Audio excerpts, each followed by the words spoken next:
Hello, everybody. Welcome to an hour-long celebration of KOMO's 70th birthday. 70 years.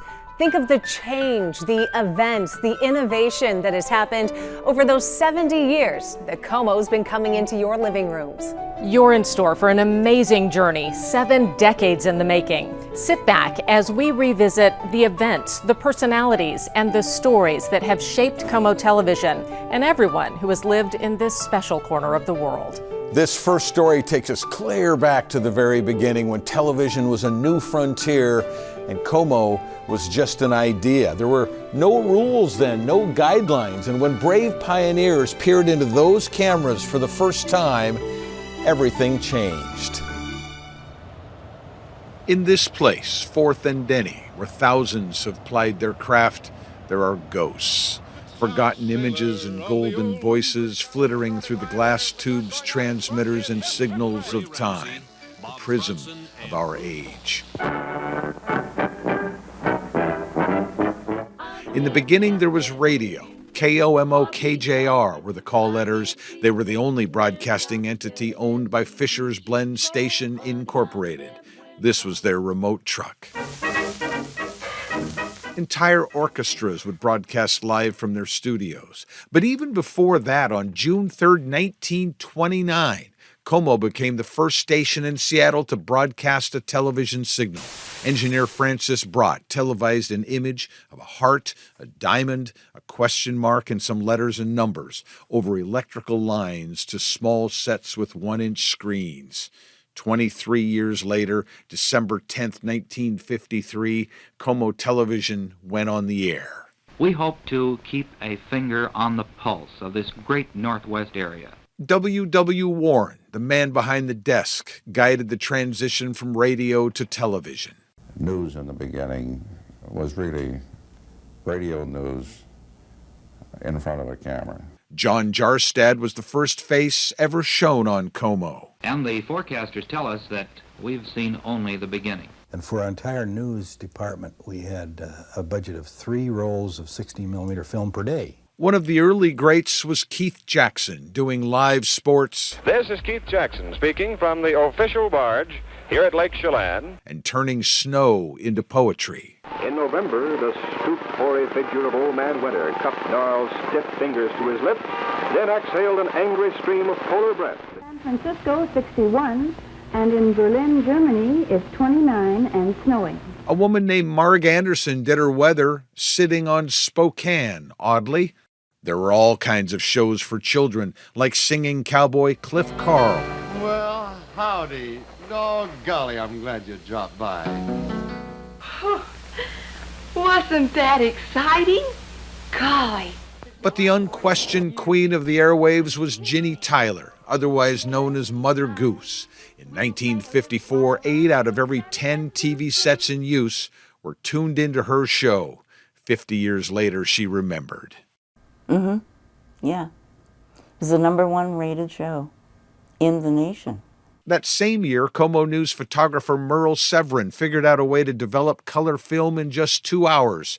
Instead of the days it had taken before, it looked like this. The pageant of the Northwest News on deadline 1955. 1955 was truly a year of momentous news events here in the Northwest. In 1956, something extraordinary. At the moment, a live color television camera is upstairs in the 3rd floor surgery of the doctor's hospital here in Seattle.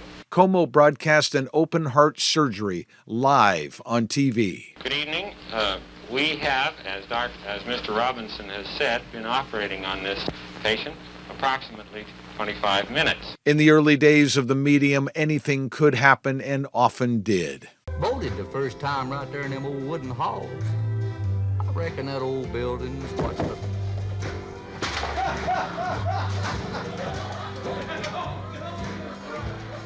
That old building is falling down. They teared it down around me. There was a spirit of adventure in those early days. On down through the decades, KOMO poured itself out into your homes. 1961. Good evening. The program is Challenge. It brings together a rabbi, a minister, and a priest. 1962. In full color from Studio B of KOMO Television, it's Gateway. In 1965, with cameras on a barge, KOMO showed the capture of Namu, the killer whale, live. He has not a worry, he has not a care. Seattle Aquarium, his home will be there. More and more Americans are said to be slipping into Canada to avoid the draft. And then there was Ray Ramsey, must-see TV before that was even a thing. Really? Well, I'll tell you what happened to me. I went to the doctor and I told him my foot hurt. And he said, I said, what am I supposed to do? You know what he said? Limp. Well, so who paid to get in? All the producers and editors and photographers, the legends, the lore, the logos, the lingering love affair we've had with television. Today's news from KOMO 4 News with Jim Harriet, Kathy Gertzen, Bruce King with sports, and weather with Ray Ramsey. Maybe the particles of energy from those early days are still bouncing around in space even now. If you could capture them and reassemble them today, they would tell a story of invention and innovation, marvels and mavericks making it up as they went, the ghosts of news and creation spanning 70 years. All of it shot out into the world from the corner of 4th and Denny. There have been so many personalities who have brought you the news. Washington natives will recognize this name, Brian Johnson. Brian was passionate about reporting, and when he retired in 2012, his 53-year tenure was unmatched. I recently visited Brian and was thrilled to discover not much has changed. Go ahead. Brian Johnson isn't a sentimental guy. In fact, you have to really look in Brian's home to find evidence of his past life, an incredible career in journalism, all of it at KOMO. In his office, there is a framed proclamation of Brian Johnson Day, celebrating his 53 years at KOMO. It was signed by the mayor and the entire city council. There's a small glass award celebrating his 50th, and then there are the 2 KOMO jackets still hanging in his coat closet. Do you ever wear that? No. That's why I took the patches off. I mean, who the heck wants to be recognized? At 87 years old, Brian is enjoying his peaceful retirement. He's unplugged all right, but he is never disconnected. Are you on TikTok? No. Are you on Twitter? No. Then how do you get your news besides the newspaper? Do you go online at all? Yes. I do go online. But no, I do not belong to Facebook, TikTok, Meta, X, any of them. Did you catch that? I asked him if he's on Twitter, and he replied he's not on X. Of course Brian knows. He's on top of it. When Brian Johnson joined KOMO in 1959, KOMO Television was just 6 years old. He was young, but his delivery was polished. Governor Rossellini of the state of Washington has this reaction to today's tragic news of President Kennedy's assassination. Reporting on the growing metropolis of Seattle in the early 60s before color TV was mainstream. Obviously, our health and welfare must be protected against the harmful dirt and poisonous chemicals being discharged into the very air we breathe. That's the top of the news from throughout the Pacific Northwest. For the first 2 decades, Brian delivered the news on KOMO radio. For in the present case, it seems to me. His television appearances were for commentaries. Brian took on significant debates of the day, like the best way to design public transit for a growing city. One way to approach this subject is to begin by asking what physical shape we would like the Seattle metropolis to assume, say, 20 years from now. In the 1980s, Brian moved to TV news full-time, and he covered some of the biggest stories of the decade. The eruption of Mount St. Helens. Got in a small plane and headed down there, only to have the plane fill with ash, and we had to cruise into the Portland International Airport with the motor dead. We just barely cleared the fences around Portland International Airport. But above that level, there is just one tremendous plume. After a harrowing start, he eventually got close enough to report on the natural disaster. There was the Wami Massacre, Seattle's deadliest mass shooting in which 13 people were shot and killed at a gambling club. There was the Great Thanksgiving Weekend Storm of 1990 that sunk the floating bridge. And the wind is blowing here, and that's one of the big question marks. But there are signs tonight that at least here, all was not normal. In '95, Brian covered the worst loss of life in Seattle fire history when 4 firefighters were killed battling a warehouse fire set by arsonist Martin Pang. We have learned that the reception was not canceled because of fear of what was happening on the street. In 1999, Brian reported live from the scene when the WTO conference finally got underway in Seattle after violent protests. 1999 was Brian's 40th year at KOMO, and he had no intention of slowing down. I will quit the day I don't feel that my legs are strong enough to walk the city streets. The veteran reporter chased big stories. Boy, you are something else. He pursued politicians, asking people in power tough questions. Why should I ask a politician an easy question? I am not his lackey. I'm not his flunky. Brian took his job seriously, but never himself. And if I can do a little bit of humor, that's a plus.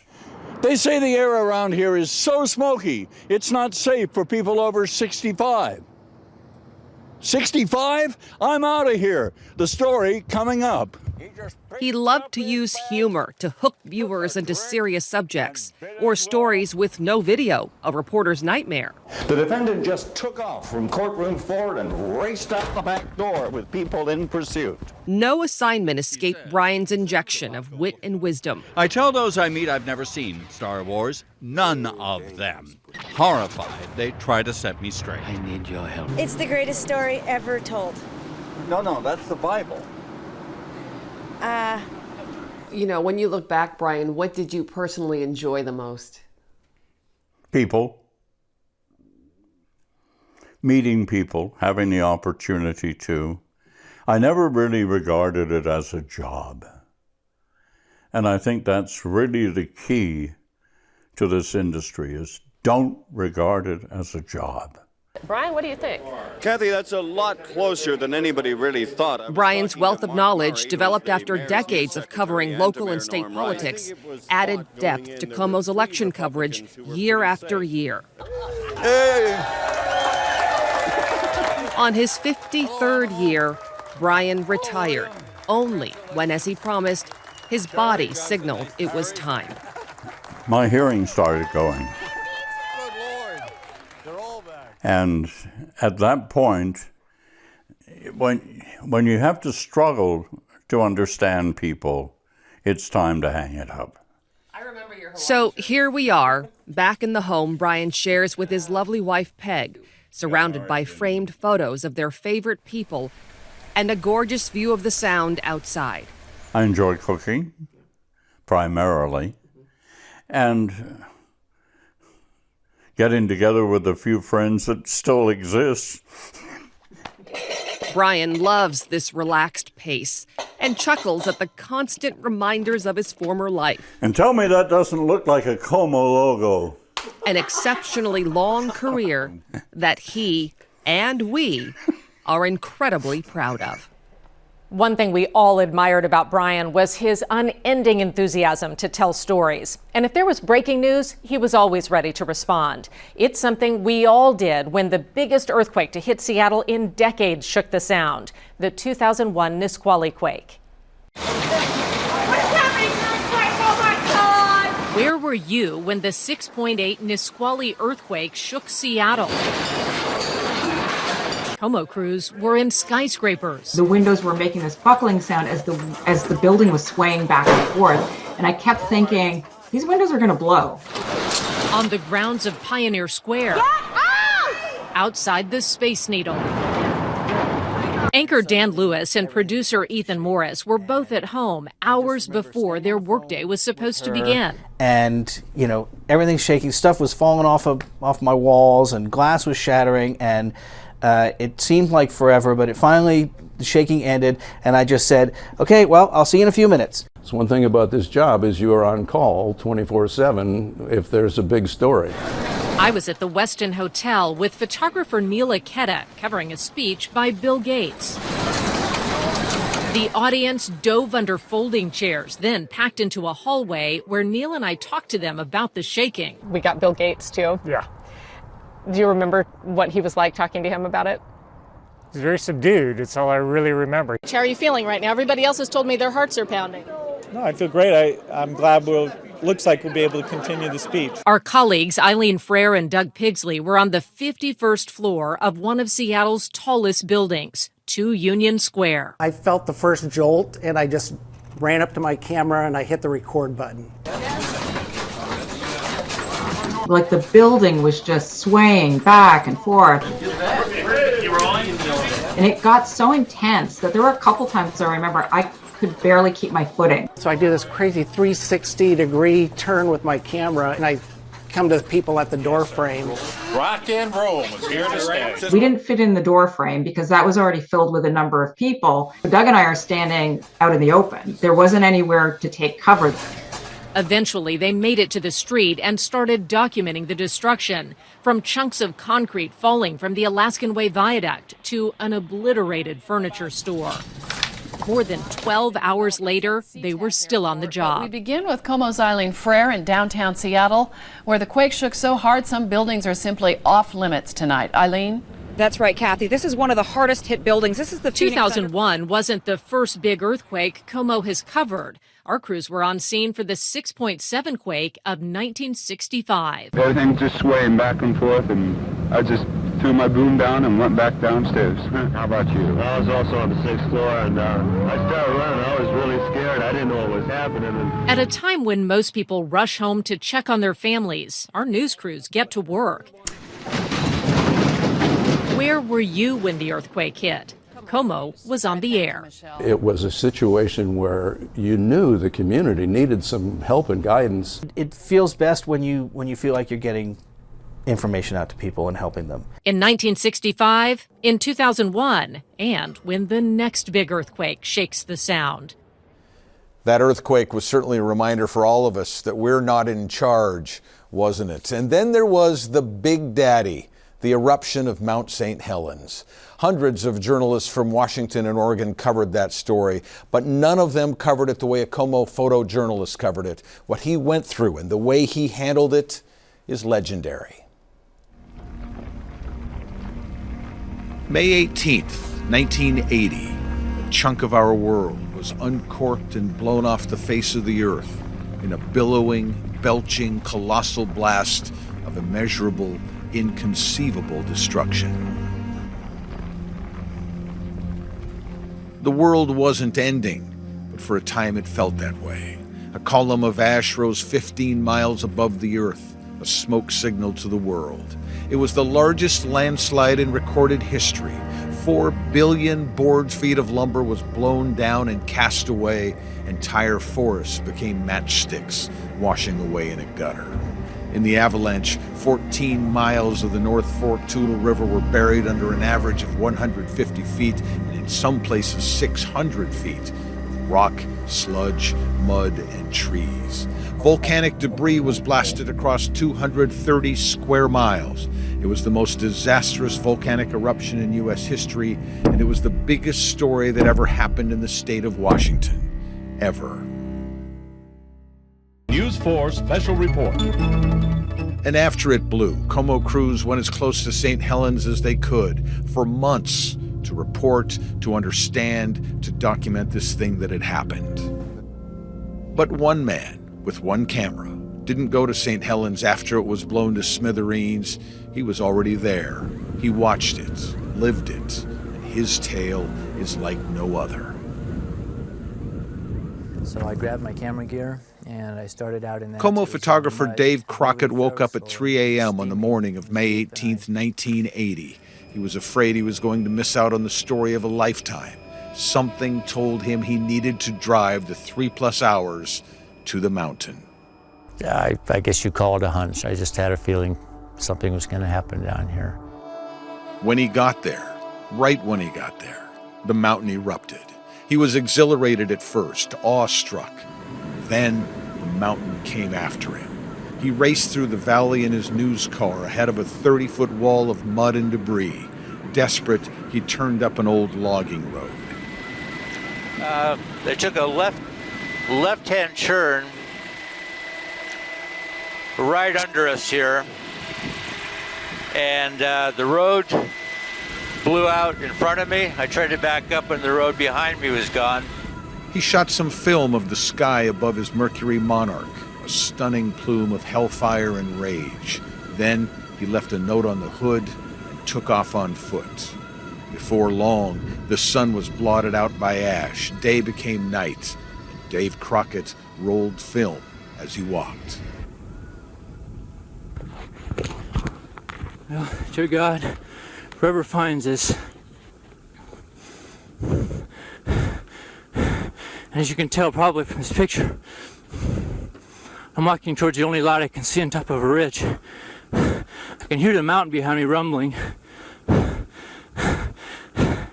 I never really thought I'd believe this or say this, but at this moment, I honest to God believe I'm dead.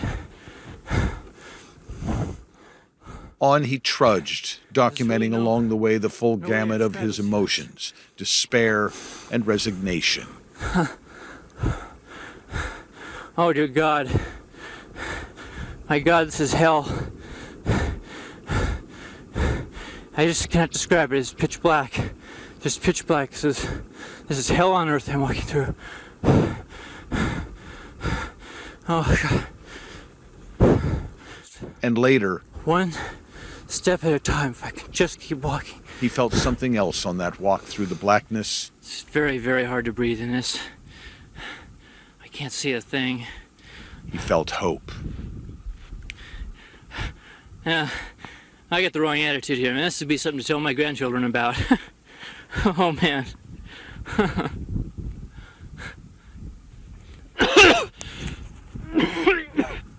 My God, I never realized how badly I wanted to live. Oh, I wanted to live so bad. Eventually, he made it to a cliff where he took this wild-eyed self-portrait. Then he set up his camera and got this picture, a picture of wonder and defiance. The world had blown up in his face, and he was still standing. When I finally realized I had made it and I was going to live, I just started laughing and screaming out loud and just yelling at the mountain. I feel very privileged to have been here that day, believe it or not. Even though I came close to losing my life, I wouldn't have missed it for the world. Lots of journalists covered the eruption of St. Helens. Those of us in the Northwest had never felt smaller. But when the ash had cleared and our nerves had calmed, KOMO News had never stood taller. For David Crockett, though, it was different, life-altering. He had nightmares, survivor's guilt, post-traumatic stress. He grappled with all of it. And he eventually moved to Montana, where he is a photographer to this day. He specializes in capturing the breathtaking variety of the natural world. But one day, 43 years ago, he saw a different side, an angry, majestic side. His story is like no other. Maybe not as massive as Mount St. Helens, but Northwest Afternoon was a force of nature all its own for 24 years. And a lot of that right here in this very studio. Northwest Afternoon was must-watch television with politicians, authors, and newsmakers all stopping by. I had a chance to sit down with those who made the magic. So we interviewed so many people. Inside Elisa Jaffe's home stands a wall of written words that any bibliophile or pop culture connoisseur would envy. From Caroline Kennedy to Ethan Hawke to Drew Carey. And you'll forgive Elisa for dropping names. Who wouldn't? Each book a souvenir of more than a decade of interviews on Northwest Afternoon. Welcome to Northwest Afternoon. From 1984 to 2008, viewers had a standing 3 p.m. weekday date with Dick Foley and Dana Middleton, later Elisa Jaffe and Kent Phillips, and always Cindy Reinhardt. Make sure I'm pretty. Oh, yeah. I'm alive. The queen of soaps herself came by KOMO to explore what used to be Northwest Afternoon studio. Hey! Nice.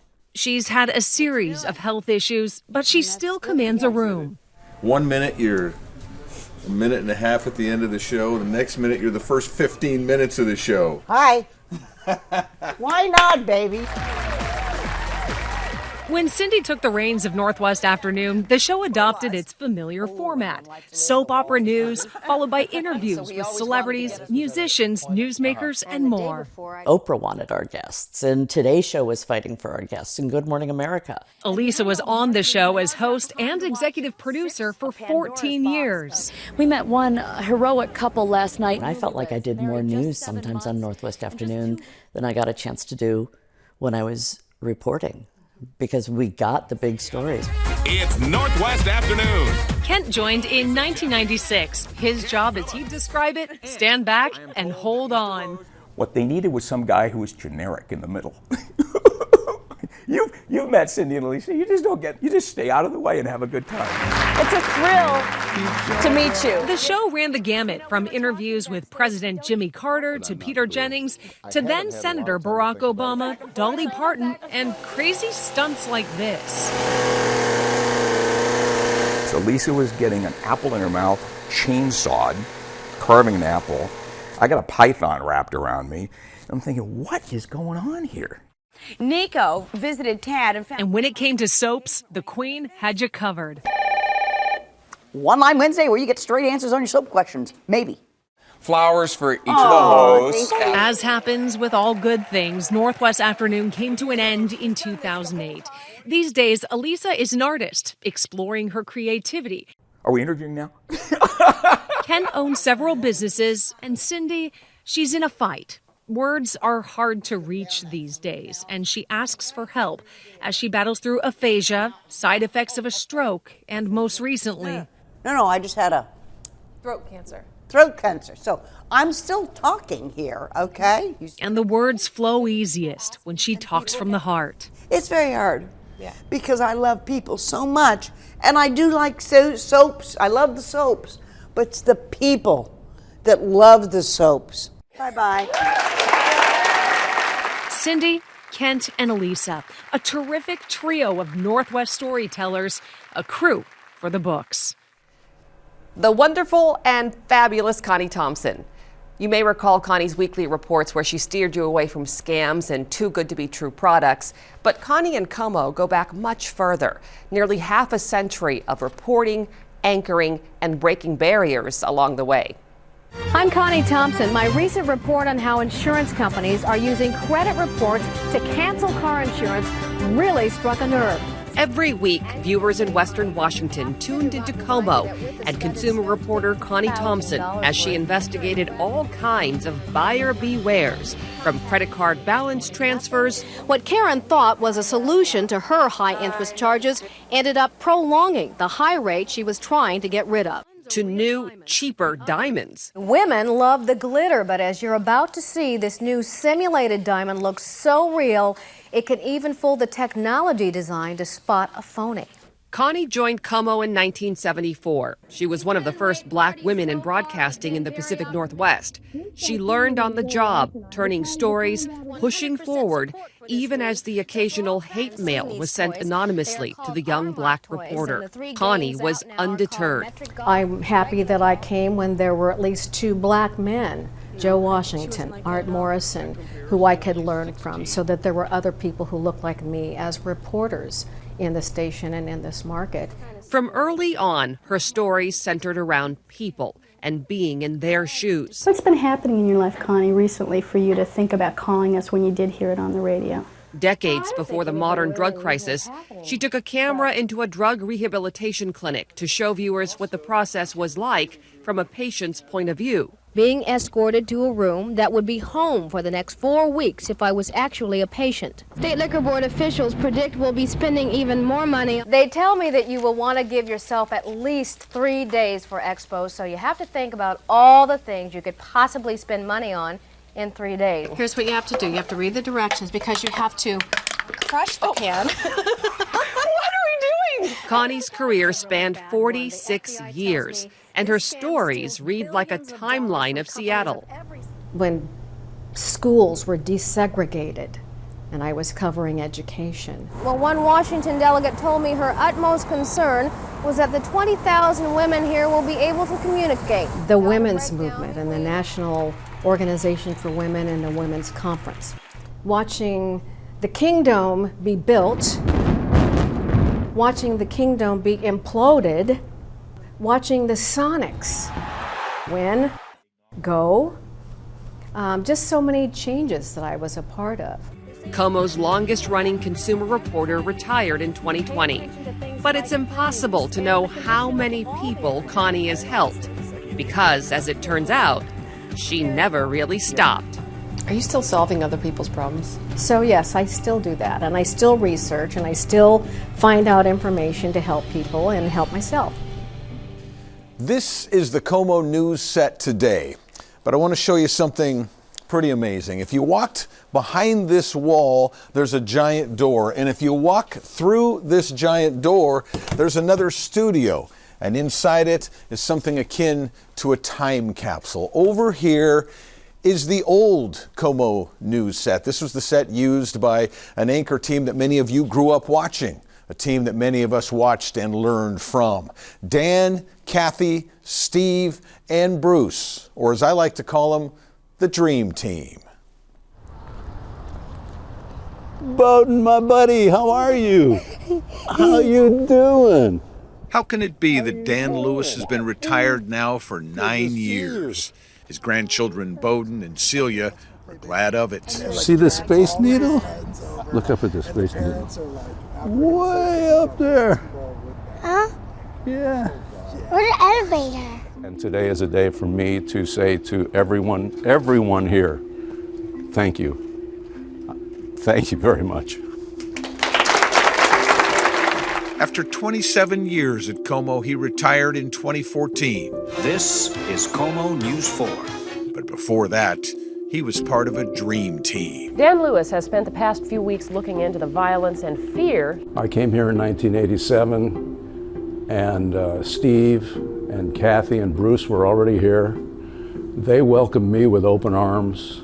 We became fast friends, and you know, what a great team to work with. They were a great team. This is Bruce King for KOMO News. Bruce King got here first in 1968. He was a classic, a stylist, a lovable legend. The first guy in uniform here at Sick Stadium this afternoon. The 1969 Centennial Seafair race preparations. Husky head coach Don James, we welcome you to Husky football. Bruce King is definitely a sports legend in the city of Seattle and throughout Western Washington. Today's show is about a remarkable documentary on blacks in the Northwest. Steve Poole started working full-time at KOMO in 1977.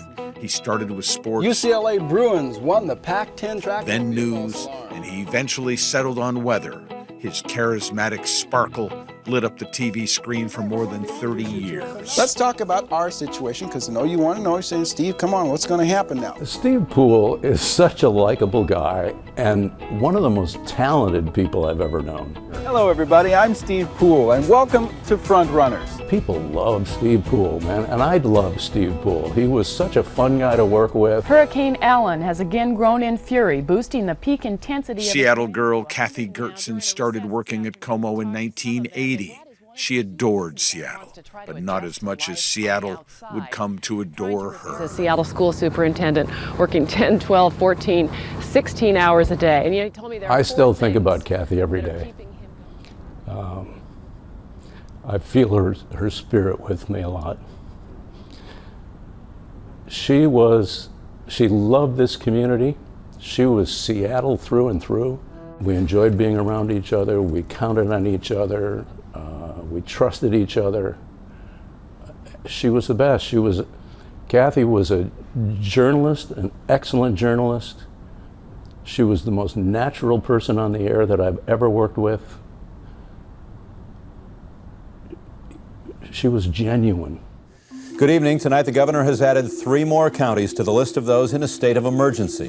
And of course, there in the middle of it all was Dan, rock solid, a journalist at the core, a true newsman. Reservation. The people here are doing whatever they can right now. Among the 258 people on board, there were 38 Syracuse. And there are many, many emergency responses being... And now we turn to Bruce for sports, and the U.S. hockey team did pretty Much well. of their run was pre-internet, pre-social media. People leaned on their anchor team, depended on them. Steve Poole joins us now with the latest on these rising rivers. Some of them... The world was different then. And as it changed, Dan, Kathy, Steve, and Bruce chronicled it with class and conviction and compassion. But nothing lasts forever. In the early 1990s, a new guy showed up on the set, wide-eyed at the legends around him. So I thank all of you very, very much for putting up with me and for allowing me to do this and make this a career. Thank you. Bruce retired in 1999 after 31 years. He passed away 18 years later. Kathy died in 2012 after a very public and courageous fight that we talk about still. Sadly, Steve passed away last month after a brave battle against Alzheimer's disease. He is a legend and will never be forgotten. And then there's Dan. Active and healthy, he is loving life with his grandkids Bowden, Celia, and Cole.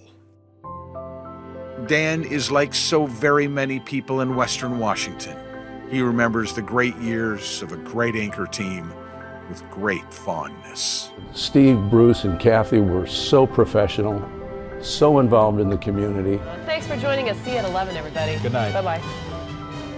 And we became such good friends. And that was a magical thing, and it was a joy. It was a blessing in my life. Moving to Seattle was the best thing I ever did. One member of that dream team, Steve Poole, came into homes nightly to bring you the weather forecast. While that was often a typical gray and drizzly Seattle day, KOMO crews also cover the severe weather that hits our region. Get your antifreeze. We're going to have at least 2 days of very, very cold weather. From the very start, KOMO has answered a question we all have every day. What's the weather going to be like? The answer came from forecasters who felt like family, from Ray Ramsey to Steve Poole. Everybody starts clouding up and cooling down a little bit. And KOMO's chief meteorologist today, Shannon O'Donnell. Even though we're known for it being kind of gray and pretty mild around here, definitely get some interesting weather from time to time. That interesting weather, that's the city-stopping severe weather. Oh, no! Ice-coated hills, punishing winds, and school-canceling snow. KOMO was on the air in 1955 when Western Washington endured damaging flooding. Here, near Mount Vernon, dikes gave way under pressures from the rain-swollen stretches. On the heels of those floods, snow-coated Seattle, and KOMO's Keith Jackson made it feel charming. In November, the stooped, hoary figure of Old Man Winter cupped gnarled, stiff fingers to his lips, then exhaled an angry stream of polar breath to chill the Northwest from British Columbia to Oregon. The very first tornado ever recorded in Seattle was in 1962. What you see here is the result of a meteorological rarity in the Northwest, a genuine tornado. KOMO was on the scene then. And one youngster was literally flung off his bicycle. But the worst was yet to come. And just a couple weeks later, on Lake Washington, absolute havoc. October 12th, Columbus Day. Mounting reports of death, injury, and almost unbelievable property damage. A windstorm so strong, it's remembered as the most powerful to hit the Pacific Northwest in all of the 20th century. A possible tornado moving through Port Orchard. Today, when severe weather hits like the EF2 Port Orchard tornado in 2018. What was this like? His job. His wife, Sabrina Register, was anchoring and called him at home. And she said, a lot of reporters can't make it in, and so if you can make it here, they're going to put you on air. So I got in the car, made it down to the station, and they put me on the roof of the station. Now, the weather has really made things tough on emergency crews all around this area, in Seattle and in the outlying areas. And I started working. And a deep freeze gripping Western Washington right now. And who could forget last year's December 23rd ice storm? Holiday travel was at a standstill, and skating was the only reliable way to get around. Our own Kelly Koopmans couldn't drive or even walk out of her neighborhood to get to the morning show. So I lower myself on all fours in the middle of the road and slowly and shamefully crawl across the road. She was 5 months pregnant and had to inch her way 3/4 of a mile to a place where a photographer could pick her up. Is this really happening in this moment? And what extent will I go to get to work? She made it to the studio with just a couple minutes to spare. That same morning, Barnett Parker needed to get to his job on our assignment desk. So I took about 10 steps just teetering along and realized I'm going to have to get down on my butt and scooch along here. Barnett scooched along for half a mile, and he wasn't even late. It's my job to get here and get things going and to deal with the coverage. It's a bad storm, so we're going to cover this. We need everybody. From avalanche danger in the mountains to salmon crossing flooded roads in the valleys, you hear about the weather from KOMO forecasters who feel like family. It is your job, it's your duty to share this information with people, keep them safe. So it's something we take seriously and something we want to deliver to our viewers. Family takes care of one another. When you want to know what it's going to be like outside, your first stop is the morning news. It's also the toughest schedule for those of us who work in TV, often starting at 3 a.m. Tonight, we take you back to the beginning of your day and to the beginning of mornings here on KOMO. Before many start their day, or end their night for that matter, the KOMO Newsroom is alive. Producers, reporters, and anchors compiling the day's news to hit air by 4:30. I hope you had a great weekend. I'm Kelly Koopmans. And I'm Holly Benito. Steve Tracking. We've come a long way from the first iterations of morning news. And now here's Bruce and Jerry at the Gateway. When Gateway started on KOMO in September of 1959. Other news, a fire in Anacortes early this morning destroyed the Pioneer Shingle Mill. They're getting the same cold weather that we are. It was a time when weather was hand-drawn. Bruce Vanderhoof and Jerry Lindsay ruled the morning airwaves. Have a pleasant day. It's been fun. Bye-bye. We'll see you tomorrow. Don't forget the culinary art show tomorrow. The morning format was ever-changing. 15-minute newscasts to an hour and beyond. Good evening. That blaze at Elliott West and West. Ruth Walsh spoke to us from her home in Montana. It was a magical time for me. That's just a word I use about KOMO all the time. Ruth was hired as Seattle's first female sports reporter, later moving to the anchor desk with Milt Furness, as KOMO covered everything from Mount St. Helens to the Ted Bundy trial. Ted Bundy had agreed to do an interview with me over the telephone. Behind the scenes, her team even shared the studio with a resident mouse. And so everybody would be behind the desk with their feet pulled up under the desk, and we named him Perry for Perry KOMO. Walsh ended a 10-year run at KOMO on AM Northwest with Dick Foley. KOMO is the window to your world.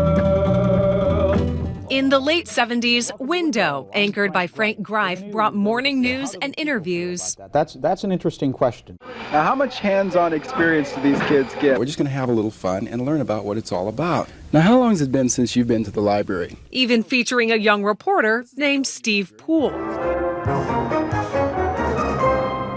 Good morning. I'm Elisa Jaffe, and welcome to the KOMO News Morning Express on this Wednesday. 15-minute morning newscast continued into the late 80s. I felt so happy, like I was a person's morning cup of coffee. Elisa Jaffe anchored what then developed into an hour-long show. So the big news desk that had Dan and Kathy was sitting over there, and they didn't let us sit at that. They did this little rinky-dink desk that said the Morning Express, and we were near it. But we did have more than just a few flurries out there. The demand for more morning news led to an expanded 2-hour show in the 90s. If they win the game against the California Angels this afternoon. Lynn Espinoza earning a spot at the same station she grew up watching. There's a lot of fun to be had in the morning, but we were really also quite news forward. So slowly but surely things are getting back to normal. Jim Snyder spent time on mornings too. KOMO TV was TV station mecca for me. Though he's the first to admit he's not a morning person, something his mother even pointed out. I said, "Did you see the show? What'd you think?" And she'd say, "I thought you looked tired, Jimmy." And I always did, because I always was.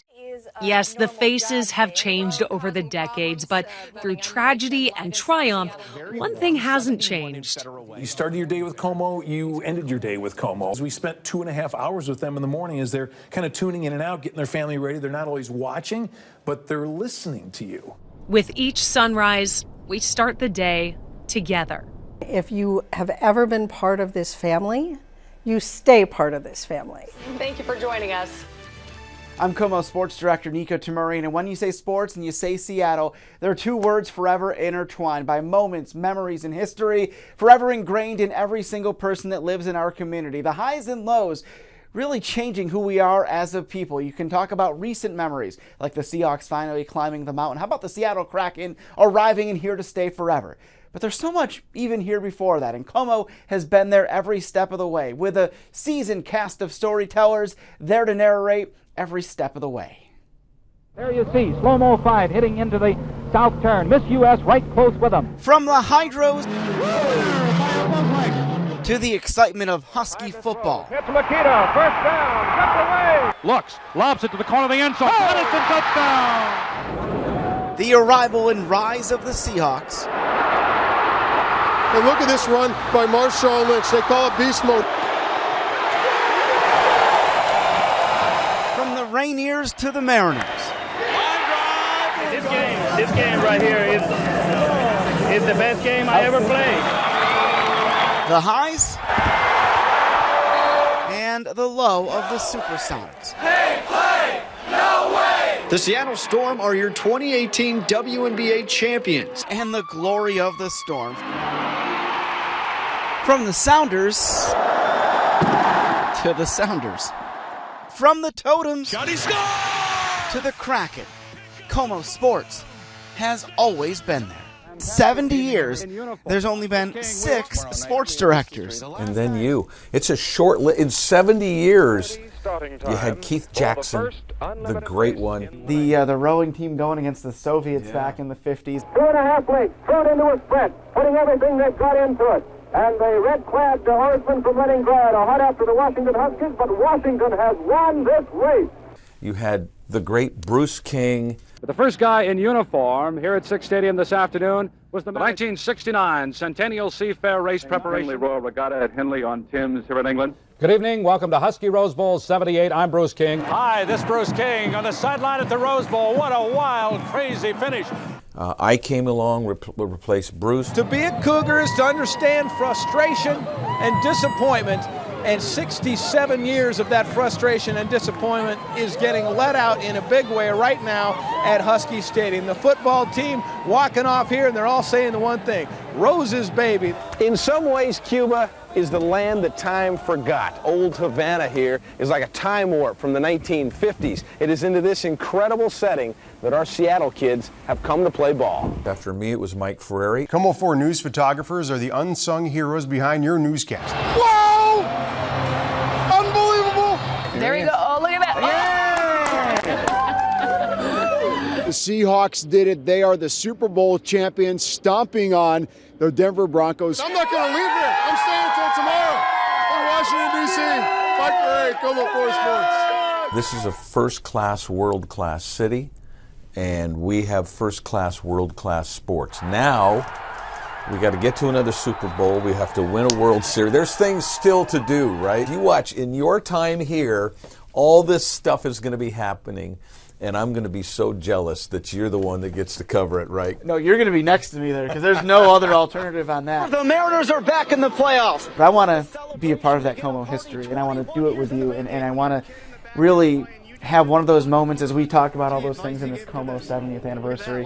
When they do the 100th anniversary, you know, we'll hopefully be talking about that World Series. It's been a great tradition at this station covering sports, and it continues to be a great tradition with you. You're part of that lineage now. You can't escape that. That's a responsibility. It's an honor, and it's something you have to live up to. As Nico pointed out, one of the biggest sports victories in Seattle history was Super Bowl 48. And just 3 days after the Seahawks defeated the Denver Broncos, this city turned out to celebrate with a victory parade that started right at KOMO's front door. It was the biggest party the city of Seattle has ever thrown. Hundreds of thousands of people lined up, making a lot of noise. They want to be here to cheer on the Super Bowl champions. The Seattle Seahawks, fresh off their Super Bowl win, were ready to soak it all in. Oh, I'm missing school, and I love it. Surrounded by the 12s. And what a sunny day. Couldn't be better. KOMO crews fanned out across the parade route, but some of us didn't have to go far. And it all starts right here across the street from Fisher Plaza, the home of KOMO 4 News. We have 3 cameras just on this corner. Each one turns on and people go nuts. So we were just on the other side of the building here for the Super Bowl parade. Yeah. What's your main memory from that day? The way it brings the community together. Everybody's on the same page. Everybody's cheering for the same thing. Everybody's happy. How's it going? It's good. It's good out here. It's cold. We love the Seahawks. That memory echoes something Dan noted during the parade. I've been here 27 years. You guys have been here a long time, too. When we have tough times, this community pulls together. It's so much fun now to see everybody pulling together on a very positive note. Nothing to worry about except good times. Oh, Seahawks are the best! Go Seahawks! It's possible no one had quite as good of a time as Marshawn Lynch, who was at the front of the parade. We'll see if we can get Marshawn's attention and maybe give us a little bit of a wave here. Marshawn.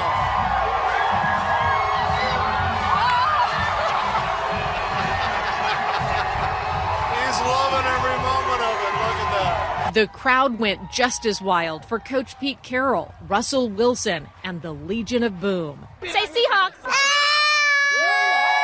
The parade started half an hour late and took a couple hours to wind through the streets, while the wind chill kept temperatures feeling like the low 20s. It is freezing out here. Is it worth it to you to be here? Every minute of it, baby. So many people packed the streets, it essentially doubled the city's population. I want to give you an amazing sight right now. If you actually look right over my corner, we not only have people climbing poles, but they're climbing the sculpture. How exciting is it to be out here in the middle of this right now? It's absolutely amazing. Seahawks! And this team just captured everybody's imagination. Every different player appealed to different fans, seeing all the different jerseys, and people waited so long to be a championship city, and why not skip work and school and come out and do it, because who knows if you get to do it again. The Super Bowl parade was just a few months before Dan Lewis retired from KOMO. So I asked this longtime journalist, even longer time sports fan, if he'd be in the crowd for that next victory parade instead of in front of the camera. I'm a little disappointed to hear you say you couldn't call me in because could we call you in? Absolutely. Okay, I would love to work with you again, with Eric, with Mary, and we could do the parade for the Kraken or the Mariners or the Seahawks. Don't forget me. Oh, okay. We have it. You're hired. Yes, okay, good. Hear that, Seattle sports teams? KOMO is ready for the next championship celebration. And so here we are, all these years later, across from the Space Needle on 4th and Denny, the latest batch of journalists to call KOMO home. Our mission is very much the same as it was for all the great professionals who came before us. To respond to our changing world, to report the truth, to peel back the layers of the stories and events that happen around us. We're still here, still working for you day after day, night after night. And the ones who came before us, well, in a way, they're still here too. There was a building at 4th and Denny in Seattle, and before it, there was a different building, and before that, another. We've got film going from 1954 to 1982. And deep within the beautiful one that stands today, down in a part that is rarely seen, there is a room. And inside the room, it's even a wreck to me. There are reels of film, canisters and racks and piles of film, thousands of hours of the stuff, tens of thousands. A lot of film that's uncatalogued still, actually, that I would love to go through. The keeper of the Film Crypt is Joe Wren, who has roamed the halls of KOMO since 1977. Old Husky football stuff. Well, the earliest news film we shot was in March of '54. This is stuff from 1970s and 79, 80. Normal people look at all this, the objective eye, and it looks like a mess. and a maelstrom and chaos and confusion, but it's a wonderland to me because it's history, it's the chronicling of our state, our city, our region. It's gold as far as I'm concerned. I forget to take the garbage out on Fridays, but I can tell you where a can of film from Senator Henry Jackson and the Army McCarthy hearings are from 1953. So this is... On each spool are pictures and stories. December 2nd and 5th of 1955. So this was the film that was shot on that particular day. It's incalculably important and should be preserved and utilized. Snapshots of times and places that have slipped away from us.